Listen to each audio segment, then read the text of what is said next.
بسم اللہ الرحمن الرحیم۔ ناظرین کرام السلام علیکم۔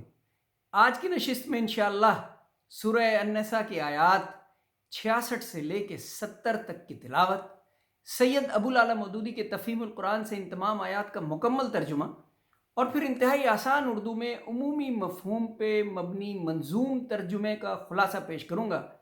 تمام آیات انشاءاللہ اور ان کا مفہوم آپ کو ازبر ہو جائے گا۔ بسم اللہ الرحمن الرحیم۔ شروع کرتا ہوں اللہ کے نام سے، بڑا مہربان نہایت رحم فرمانے والا ہے۔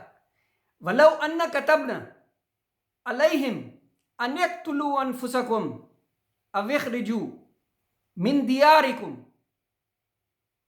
اگر ہم انہیں حکم دیتے کہ اپنے آپ کو ہلاک کر دو یا اپنے گھروں سے نکل جاؤ، تو ان میں سے کم ہی آدمی اس پر عمل کرتے، حالانکہ جو نصیحت انہیں کی جاتی ہے اگر یہ اس پر عمل کرتے تو یہ ان کے لیے زیادہ بہتری اور زیادہ ثابت قدمی کا موجب ہوتا، اور جب یہ ایسا کرتے تو ہم انہیں اپنی طرف سے بڑا اجر دیتے اور انہیں سیدھا راستہ دکھاتے۔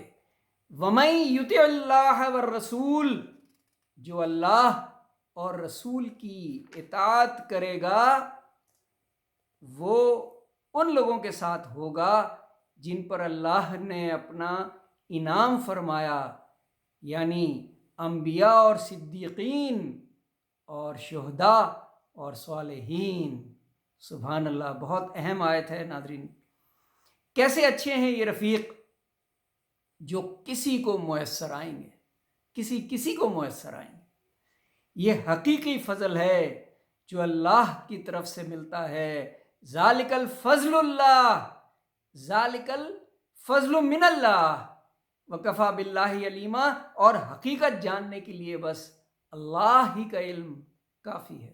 سبحان اللہ، سبحان اللہ، صدق اللہ العظیم۔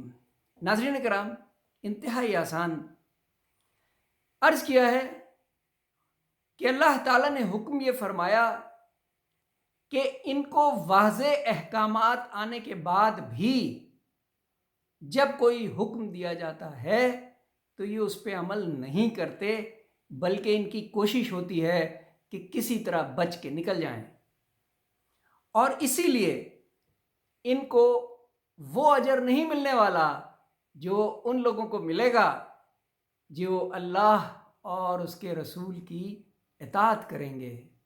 اور پھر بہت اہم بات کی کہ وہی لوگ ہوں گے جو پھر رفیق بنیں گے انبیاء کے، صالحین کے، شہداء کے، اور یہی ہے وہ رب کا فضل اور خاص ہے، کیونکہ اللہ تعالیٰ سب کچھ جانتا ہے، سب کچھ جانتا ہے۔ صدق اللہ العظیم۔ سبحان اللہ، سبحان اللہ۔ آج کے لیے اتنا ہی کافی ہے، بہت شکریہ، اللہ حافظ۔